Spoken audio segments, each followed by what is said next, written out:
Over the weekend twabadde n'ebivulu ate wakubako Serena munnange. Over the weekend twabadde n'ekivulu ky'omuyimbi omu gwe bayita Shiba.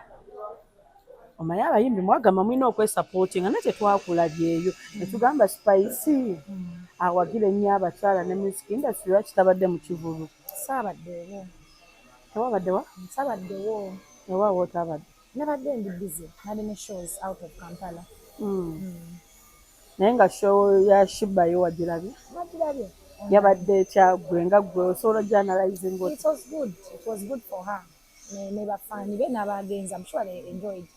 Ndasa agenda wantu watanyumirwa oba watagala kubeera. So I'm sure they enjoyed. Omuntu ayinza okugamba nti yatukubye akavulu kubanga munnange yaleese Little Bad ku stage n'agamba bannange muzaale bwe mba mwagala okukola figa oba ebbi nange eryange muzaale Spice akantu ako wakawulidde. Tujazaala. Kasita bakulu baffe babikoze tubala ate betulabirako. Kati insha Allah naffe mukama wana basizewo nga kadde katuufu. I mean buli mukyala ayagala obusakkaana. Ate tukola tudda mu maaso tudda mabega so it's good. Tulinako abantu betwalabako awo munnange ku show nga bagamba Spice yakope Shiba naye aleeta omwana naye akola eki kubanga wanoonya kunjokesa nakunzija mu byange.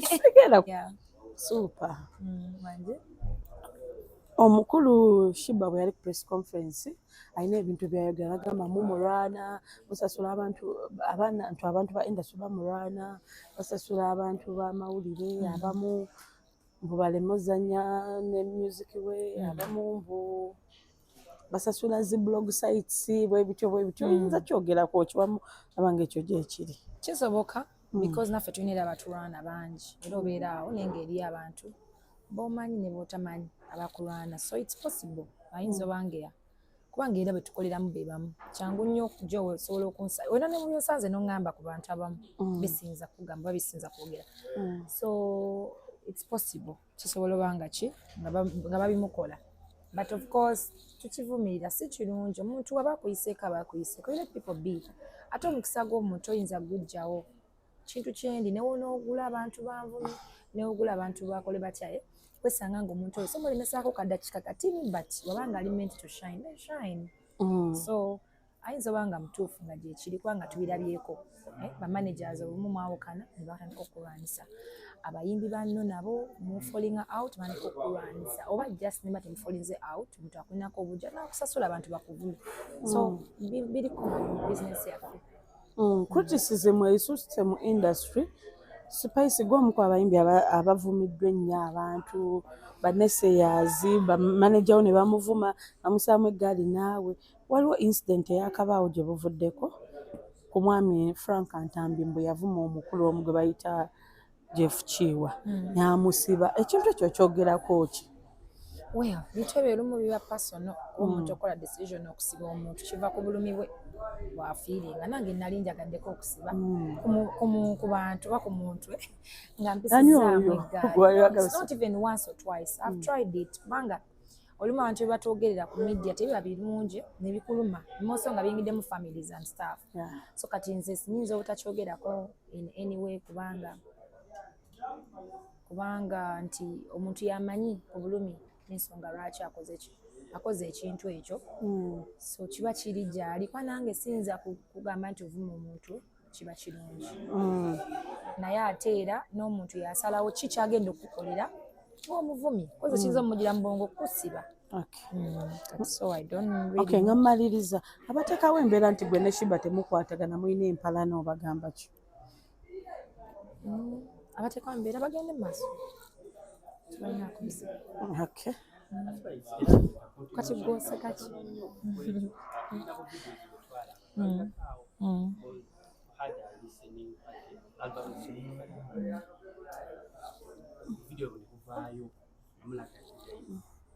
Naye lwaki temuleka abantu muleke ebintu bya past bibeere mu past like that was a moment then tewali kyaliwo kyatabula bantu byebyo.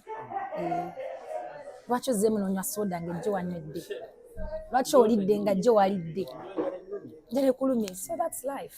Emikolo mingi nno egiriwo akaseera kano kubanga naawe olina omukolo ogugenda Onayo okubaawo. muganda omulenzi. Twawulira omukulu ali bweru eyo. Muganda omulenzi. Sajja webweru mba muwagaza ki nga ndi Uganda. Wanje? Oyagala wa wano? No, like mbuuza, what kind of relationship is that? Tuba tugenda kuba nakyo. Long distance relationship. Spice ennyonyo zirinnya lw'oyagala. And it's once in a while. Nze nnyonyo zange za mirimu. Actually gwe omu ku bayimbi abasinga olinnye. Nenkyandi ku nnyonyi. Era ekiro. So gw'olina ali wano? Ani? Gw'olina ali? Simanyi olina muto waali wano. Mukulu waali wano. Njagala na mukulu osagala na muto. Jo wedeka. Maze. Atokere kano kweno diru gy'oba okola. Gye twasoose okwogerako. Eno gundi obadde yabbanga. Ya time emala okulanga ekintu abantu ne bakimanya but wena beweddeko probably tuyinza okurenewinga but si yabbanga ddene nnyo nnyo but yabbanga erimala okulanga ekintu abantu ne bakitegeera. Yes.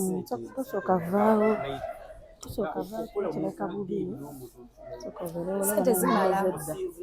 Kiba kimuuliza bubi. Zimala brand mugirabya. I don't know if amufunyeko chance eyingirako mu ndokola what they have, but it's a very beautiful place. It's a very nice place. Bayina services nungi nnyo n'ebintu ebiri munda birungi. Saluni nungi, so unique. Spa nungi, massage, byonna byanjawulo. Pedicure, manicure, birala. Yeah. Ng'olwokolagana n'abantu nga bali sisata kibyusa bigenda kukwatagana ne brand yange kangende nabo services nsooka kujja nenkozesa ku bye mwagala tulange nembeera part of it nembi experience nga nemanya nti gye nkiranga bajja kukyagala nga kirungi akina omutindo kina class so ate nga kituukana n'omutindo gw'abantu bafaani bange byentera otunuulira. Yeah. Naku zino munnange tubeeko katono naku zino propose zifuze propose abantu baproposingira bannaabwe nange nagwe ngenda proposingira emikolo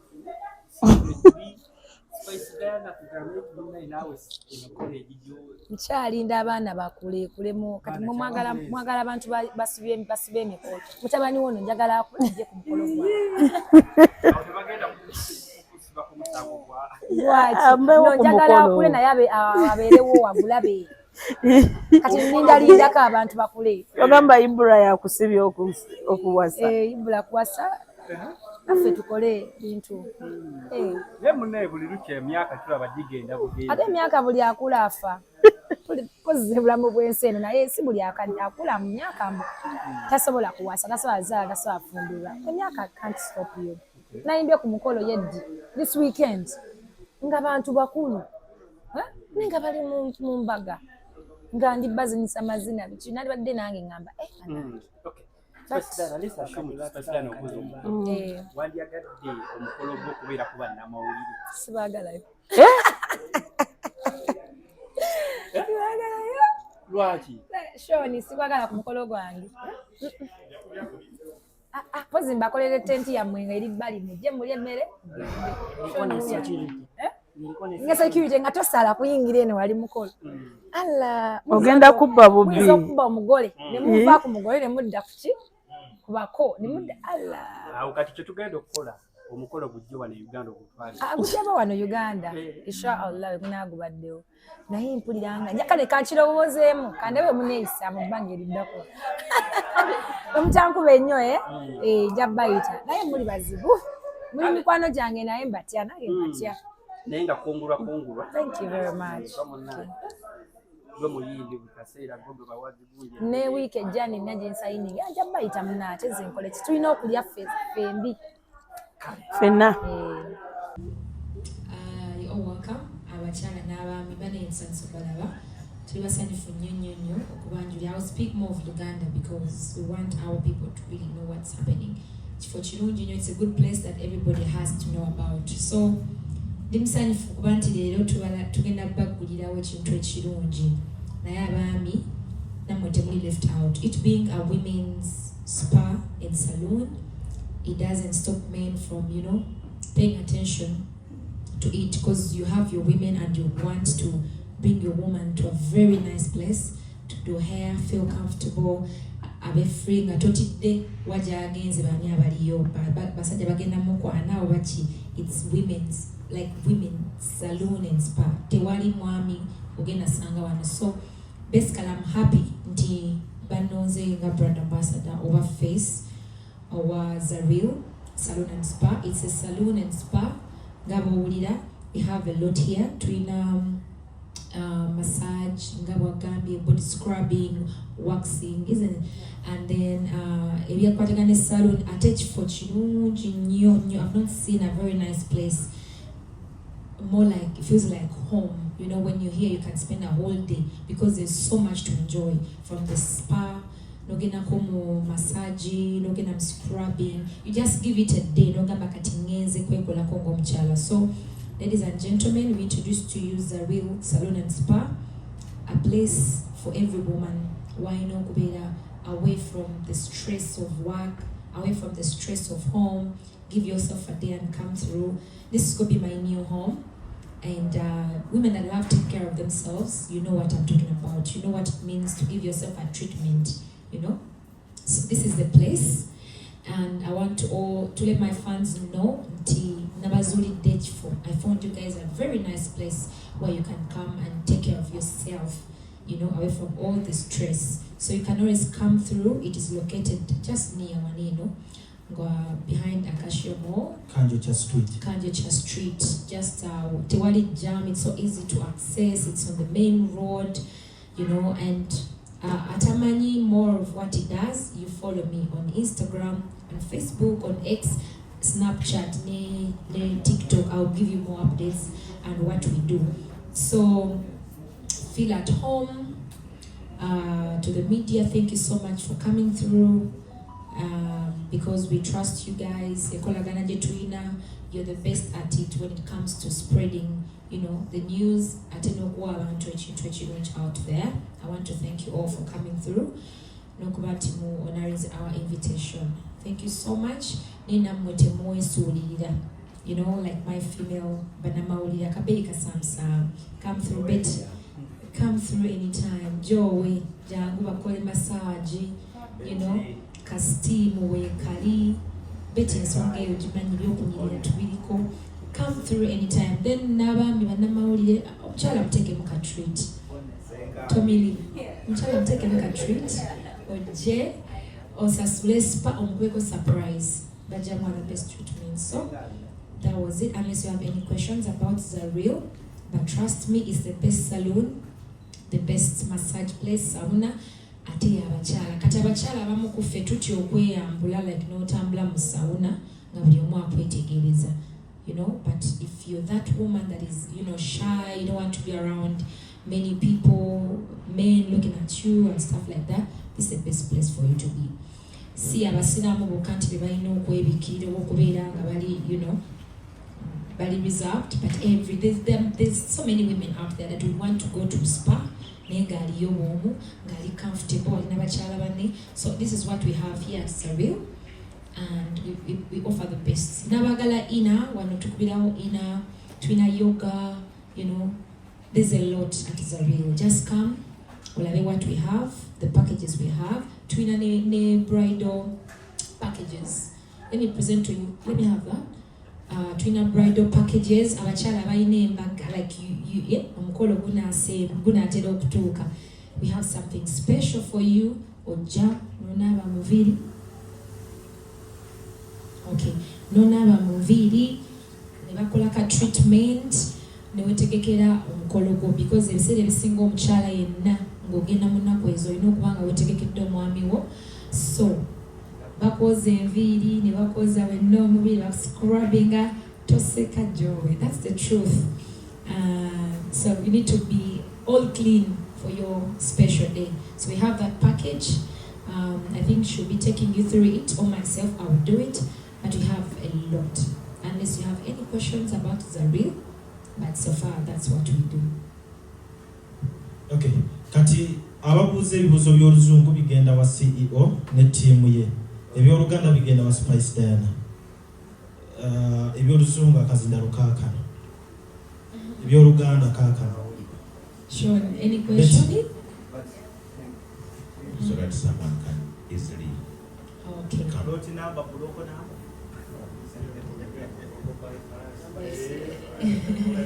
Contact number. Okay.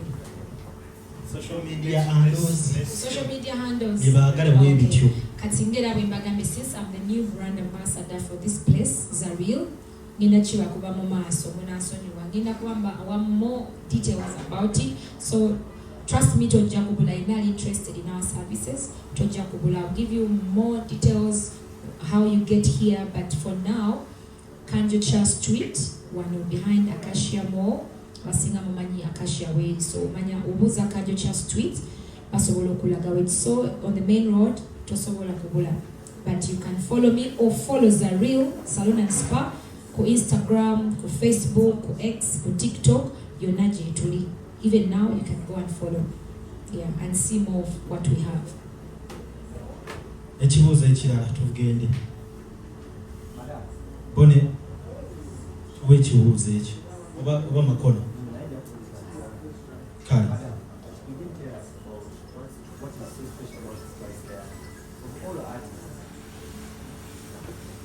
Why is Spice Diana of all artists? What is so special about Spice Diana is like the biggest part of the audience that she speaks to really resonates with us. She communicates more to the women, Ugandan women, and us being a women's spa, we really found it like a great idea that partnering with her would really communicate so well with our audience, target audience. Like that is the Ugandan woman.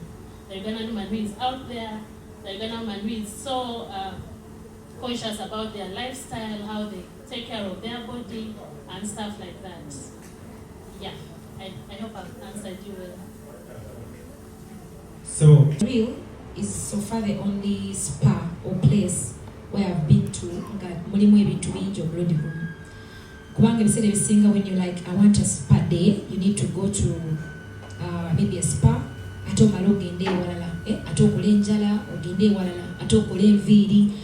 Zaril ain't all that in one.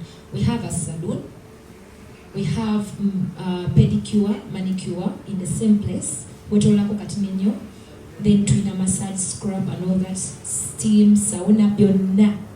Ne massages enjawulo mu kifo kimu ate ng'ebiseera ebisinga there is traffic around town ogenda okola massage ate olina ovaawo ogenda okola enjala ate olina ovaawo ogenda okola enviiri, but we have all that in the same place and the services are incredible. Nice. Yeah. Kale contract yene ewola bannange tukkirize Spice Diana ne management musayininge contract. Yes, abasigadde tujja kufuna interviews affe wabbali awo. Katusayininge contract yewola. It is a contract between Spice Diana and Zaril Salon and Spa. Wetaaga okusomamu ebyo byonna byawedde.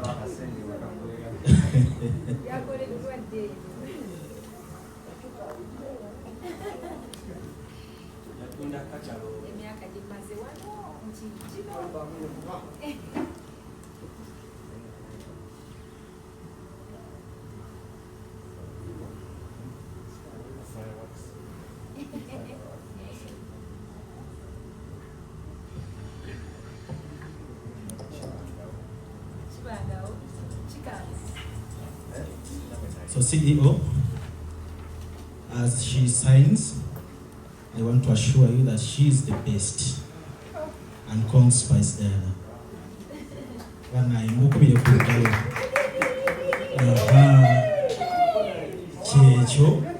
So officially, Anesthetician at Zaril Spa and Salon. Anesthetician. you said what? I'm a therapist.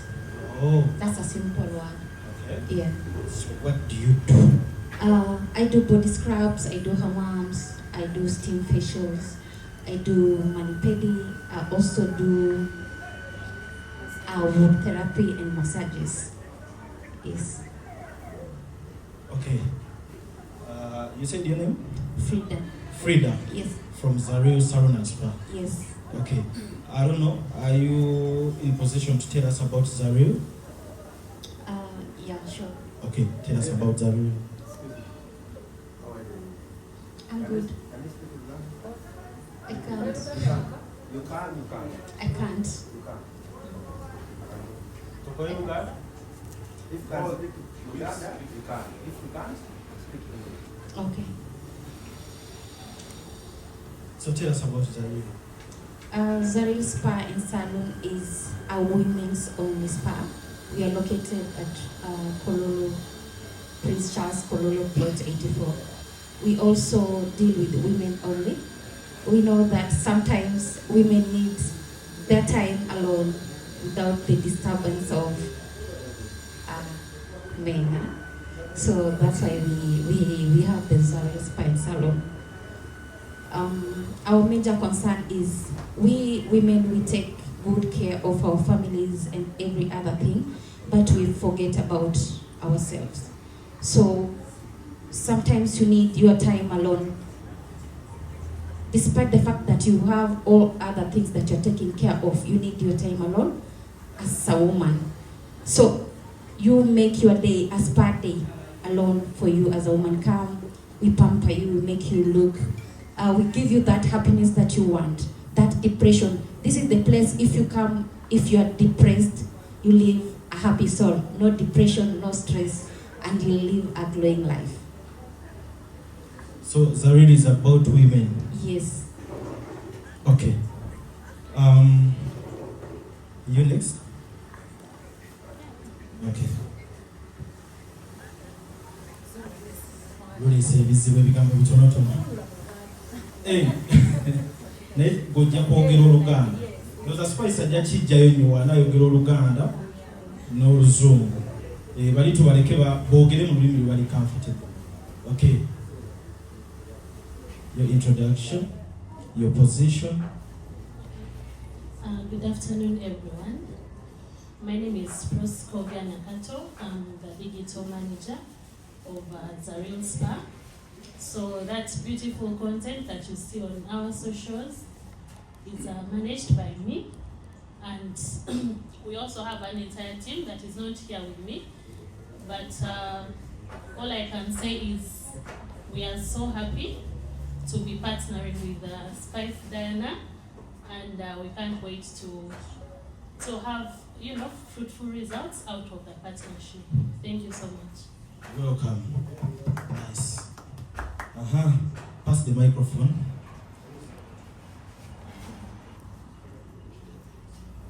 You say what? She's the CEO, Zaril Salon and Spa, right? And I understand you have, is he your firstborn? Yes. Is it? Yes. Okay. So say a word to the media. Want to? My name is Zahara. Zahara. Yes. I'm mother of 4. Push the microphone. I'm mother of 4, 2 boys, 2 girls.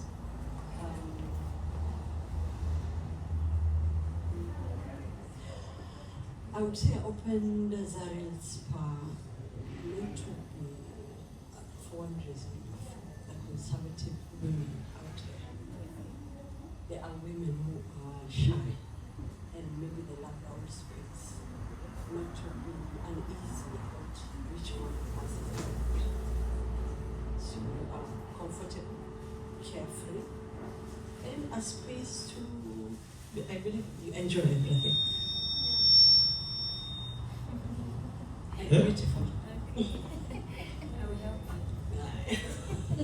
Amaze? Let me save her. Kale, mutaasi, si mwogezi. Abantu bamanyi kukola ssente. Iyo n'abayimbi. Ane mpola tetumubiziba ate. Kikugu mbasajja mu namu.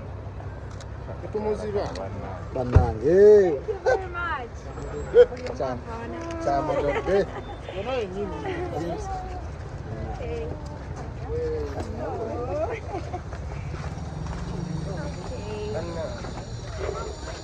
Hi. Are we coming in or? Yeah, We're going down there or coming? Thank you. Is there someone there?